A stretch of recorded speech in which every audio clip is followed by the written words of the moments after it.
नाज़रीन आदाब, मैं हूँ एजाज अहमद और आप मेरा व्लॉग देख रहे हैं नया दौर पर। मामला तो वही है, 8 फरवरी को होने वाले इंतखाबात और इसी के हवाले से एक दो खबरें हैं। और फिर हम भुट्टो फैमिली यानी भुट्टो जरदारी फैमिली और शरीफ फैमिली का एक छोटा सा तकाबुल है, वो किस हवाले से वो आपको आगे चलकर पता चलेगा। और फिर आपको बुशा बीबी की अडयाला मुंतकली के हवाले से एक बड़ी खबर देंगे। अब व्लॉग का बाकायदा आगाज कर लेते हैं। 8 फरवरी को इलेक्शन हो रहे हैं, लेकिन खाली इलेक्शन ही 8 फरवरी के हवाले से कोई एक बड़ा इवेंट नहीं है। 8 फरवरी मेरी पैदाइश का भी दिन है, मेरी सालगिरह का भी दिन है और मेरी सालगिरह के दिन इलेक्शन हो रहा है। तो कोशिश ये करेंगे कि वोट डालें सुबह सुबह, क्योंकि हमारी प्रोफेशनल जिम्मेदारियां जो है वो बाज़ औक़ात आपको ये अलाउ नहीं करती, क्योंकि अगर आप शहर से बाहर चले जाएं और वोट आपका किसी और जगह पर है तो फिर आप वोट कैसे डाल सकते हैं। और बहरहाल, लेकिन इसमें इम्पोर्टेंट जो बात है, गुज़िश्ता रोज़ बाजौर में एक कत्ल हुआ, रेहान ज़ेब। उस हवाले से एक तो खबर है, मैं आपको के साथ वो शेयर भी करता हूँ। लेकिन उससे पहले खुलदार में शकील दुरानी, आगा शकील दुरानी के पीपल्स पार्टी के उम्मीदवार हैं, उनके दफ्तर पर हमला हुआ। जमाल रईसानी के दफ्तर पर कोयटा में हमला हुआ। पीपल्स पार्टी की इंतखाबी रैली पर भी हमला हुआ। आज भी खुलदार रोड पर एक धमाका हुआ। फिर ANP का एक कत्ल हो गया। एक जगह पर नून लीग के दफ्तर पर भी कुछ हमला होने की कोशिश हुई। तो ये ऐसे मामला थे जिसके वजह से थोड़ी सी परेशानी तारी हुई इलेक्शन कमीशन में, और उन्होंने गुज़िश्ता रोज़ एक इजलास तलब किया, जो आज होना था। उस इजलास में IG बलूचिस्तान को भी तलब किया गया, IG खैबर पख्तूनख्वा को भी, और वजीर दाखिला गौहर एजाज साहब को भी तलब किया, निगरान वजीर दाखिला। उस इजलास के बाद ये फैसला कर लिया गया कि इलेक्शन 8 फरवरी को ही होगा, और सिर्फ बाजौड़ में यानी 8 में इलेक्शन मुलतवी हुआ। चूंकि एक रवायत है कि अगर नागहानी मौत हो जाए किसी भी उम्मीदवार की तो इलेक्शन मुलतवी होता है। और रेहान ज़ेब जैसे खूबसूरत नौजवान की मैं तो उसके अचानक मौत है तो शहादत भी कह दे तो कोई हर्ज नहीं है। तो और वो जज्बाती नौजवान था, बहुत कमिटेड नौजवान था। उसका उसका कत्ल जो है वो एक बड़ा सान्या था, तो इसलिए मुलतवी हो गया। लेकिन IG KP और IG बलूचिस्तान ने अपने अपने इलाकों में, अपने अपने सूबों में जो है वो इंतखाबी इंतखाबात के हवाले से अमन अमान की सूरत हाल पर ब्रीफ किया। गौहर एजाज ने, जो निगरान वजीर दाखिला, उन्होंने मुल्क की ओवरऑल सिक्योरिटी सिचुएशन पर ब्रीफिंग दी। और इत्तेफाक ये पाया गया कि जो दहशतगर्द है उनका मकसद जो है वो खौफ तारी करके इंतखाबात मुलतवी कराना है, तो इसलिए बिल्कुल इंतखाबात मुलतवी नहीं किए जाएंगे। चीफ इलेक्शन कमिश्नर ने मीडिया के ग्रुप से भी बात की और उनका ये भी कहना था कि दहशतगर्दी इलेक्शन का सबसे बड़ा दुश्मन है, यानी दहशतगर्दी एक बड़ा खतरा है इलेक्शन के लिए। लेकिन हम सिक्योरिटी इन्हांस करेंगे। 2 रोज 3 रोज पहले जो पोलिंग स्टेशन है उनके इर्द गिर्द सिक्योरिटी इन्हांस कर दी जाएगी, बीफ अप कर दी जाएगी सिक्योरिटी। साथ साथ सिक्योरिटी पर्सनल की तादाद में इजाफा किया जाएगा। खैबर पख्तूनख्वा और बलूचिस्तान में खासतौर पर रिजर्व पुलिस को भी बुलाया जा रहा है। फिर जो पैरामिलिट्री ट्रुप्स हैं उनको इन्वाइट किया जा रहा है। रेंजर्स हैं, जरूरत पड़ने पर जहाँ पाक फौज को तैनात करना है, तो वो सारे इंतजाम कर लिए जाएंगे और इलेक्शन 8 फरवरी को ही होगा। ये बड़ी खबर है। अब नाज़रीन जरा एक और खबर की जानिब चलते हैं। वो इससे भी बड़ी खबर है। गुज़िश्ता रोज जो रेहान ज़ेब साहब का कत्ल हुआ, तो उसमें अभी तक FIR दर्ज नहीं की गई थी। कत्ल की FIR दर्ज नहीं हुई क्योंकि फैमिली जो है वो जल्दबाजी में किसी को मकतूल नहीं करना चाहती।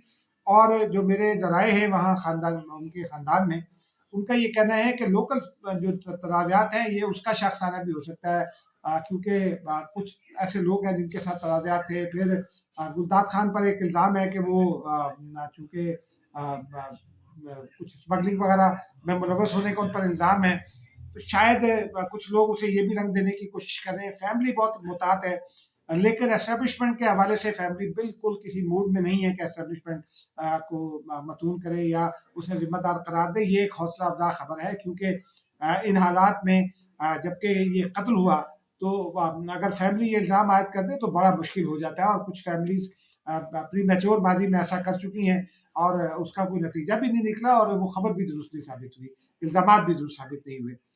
अब उसमें एक ताज़ा पेशरफ्त ये हुई है कि गुज़िश्ता रोज़ उस कत्ल के बाद पीटीआई के वर्कर्स के हवाले से इतलात है कि पीटीआई के वर्कर्स ने जमा होकर पीटीआई के मकामी लीडर्स ने वो एक तो पीटीआई ने ये करार देने की कोशिश की कि रेहान ज़ेब उनका उम्मीदवार था, जबकि ऐसा नहीं है। रेहान ज़ेब पीटीआई का उम्मीदवार नहीं है, रेहान ज़ेब आज़ाद उम्मीदवार था, पीटीआई का उम्मीदवार गुलदाद खान है। और लेकिन उस कत्ल को कैश कराने की कोशिश की गई और जो बजौर स्काउट्स हैं उनके हेडक्वार्टर पर हमला करने की कोशिश की गई। एक दरवाजे पर को खासा तोड़ा गया। मैं कोशिश करता हूँ एडिट करके इसमें वीडियो डालूं। दरवाजे को तोड़ने की कोशिश की गई लेकिन वो नहीं हुआ। ताहम उसकी एफआईआर दर्ज कर ली गई है।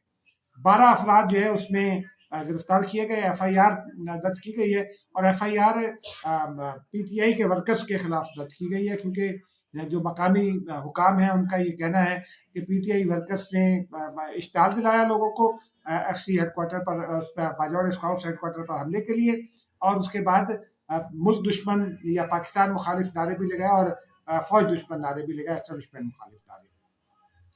ये बड़ी संजीदा सूरत हाल है, लेकिन अब ये मुकदमा दर्ज हो गया, 12 अफराद से ज़्यादा गिरफ्तार हो चुके हैं और अगले चंद दिनों में, बल्कि शायद कल शाम तक इस हवाले से कोई इब्तदाई तहकीकाती नताइज भी सामने आ जाएँ, क्योंकि इंतज़ामिया की पूरी कोशिश है कि अगर किसी दहशतगर्द तंजीम का, जैसे कि हमने गुज़िश्ता रोज़ बताया था कि कुछ दाइश के फुटप्रिंट्स वहाँ मौजूद हैं, अगर वो इन्वॉल्व है तो फिर उनको भी सामने लाया जाए।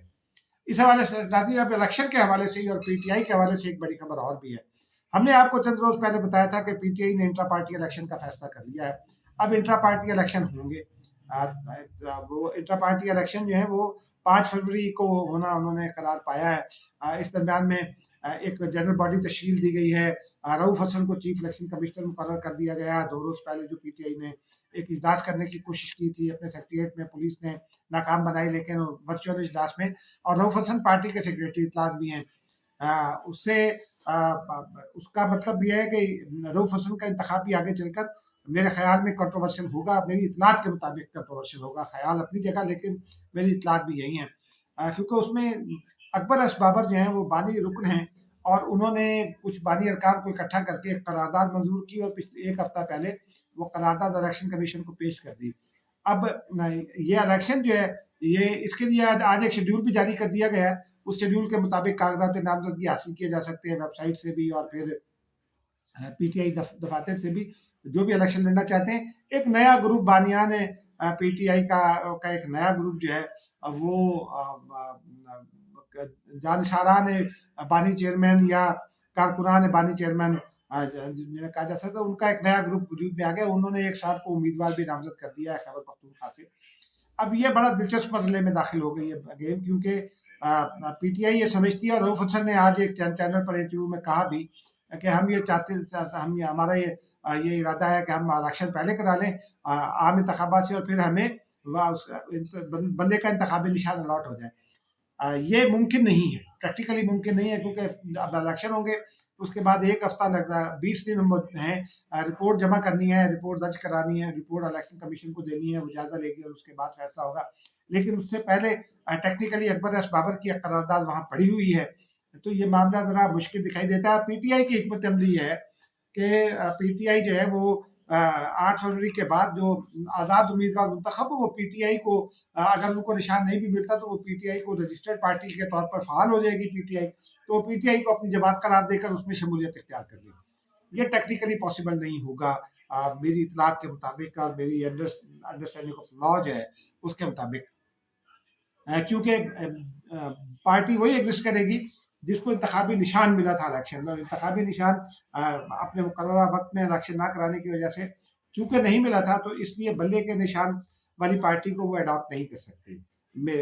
लेकिन आगे चलकर देखते हैं कि क्या होता है। हो सकता है कोई इस हवाले से अदालतें कोई फैसला दे दें, लेकिन बज़ाहिर मेरी जो अंडरस्टैंडिंग ऑफ लॉ है, जो इतलात है, उसके मुताबिक यही है। दूसरा जो पीटीआई का प्रोग्राम है, वो ये समझते हैं कि जो लोग मुंतखब होंगे वो पंजाब असम्बली में, सिंध असम्बली में, केपी और बलूचिस्तान असम्बलियों में मुंतखब होने के बाद और कौमी असम्बली में पीटीआई के हामी उम्मीदवार होंगे सेनेट के, सेनेट इलेक्शन में 12 मार्च के बाद, उनको 12 मार्च के लिए उनको वोट कर सके।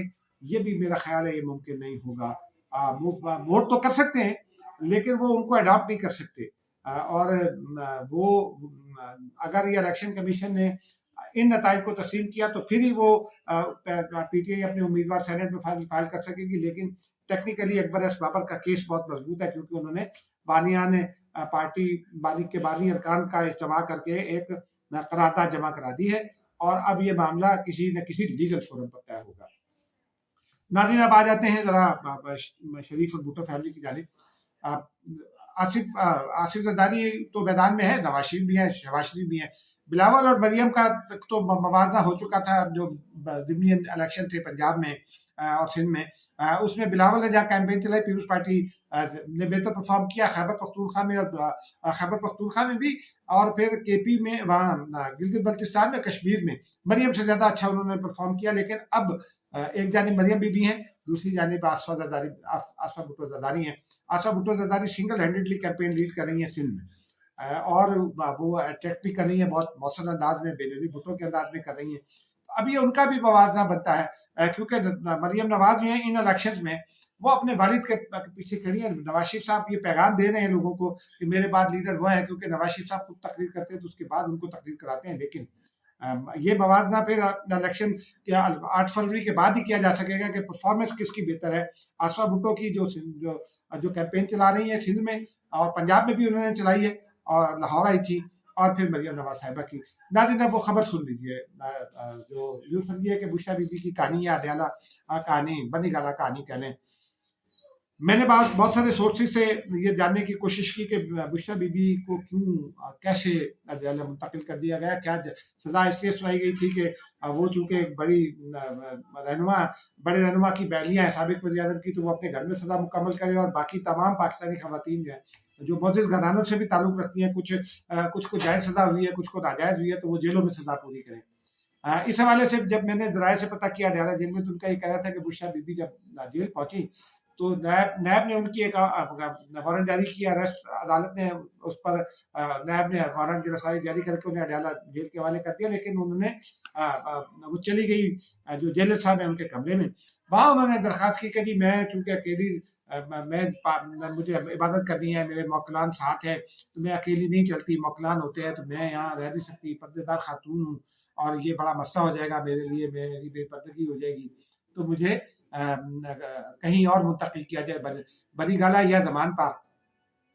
जेलर साहब ने ये कहा कि मेरी इत्तला के मुताबिक जेलर साहब ने कहा कि ये मेरे लिए मुमकिन नहीं है, ये फैसला किसी और ने करना, पंजाब हुकूमत करेगी या इस्लामाबाद की इंतजामिया करेगी, मैं ये नहीं कर सकता, मेरा काम है सजा मुकम्मल कराना। फिर ये कहा जाता है कि उन्होंने धमकी दी कि मैं कुछ इल्ज़ामात कहा कि जी मैं ये इल्ज़ामात आयद कर दूंगी कि मेरे साथ ये ऐसा सलूक किया गया, नारवा सलूक किया गया, मेरे साथ सोशल मीडिया टीम है। ये रावियान का कहना है, ये सोर्सेज का कहना है, कोई भी इसको अगर कॉन्ट्राडिक्ट करना चाहता है तो हमारा ये फोरम हाजिर है।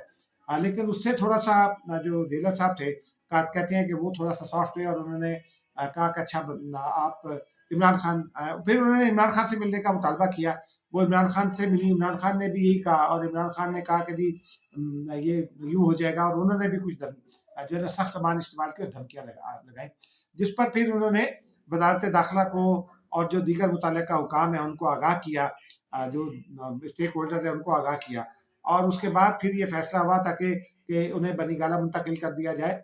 लेकिन इसका एक पॉलिटिकल इफेक्ट ये हुआ कि अब पीटीआई के अंदर ये डिबेट शुरू हो गई है कि डॉक्टर यास्मीन राशिद, सनम जावेद और आलिया हमजा जो पार्टी के लिए, इमरान खान के लिए मुश्किलात भुगत रही हैं, वो तो आम कैदियों की बैरक में हैं, और बुशरा बीबी जो हैं वो एक ख़ास कैदी के तौर पर बनी गाला में मुकीम है।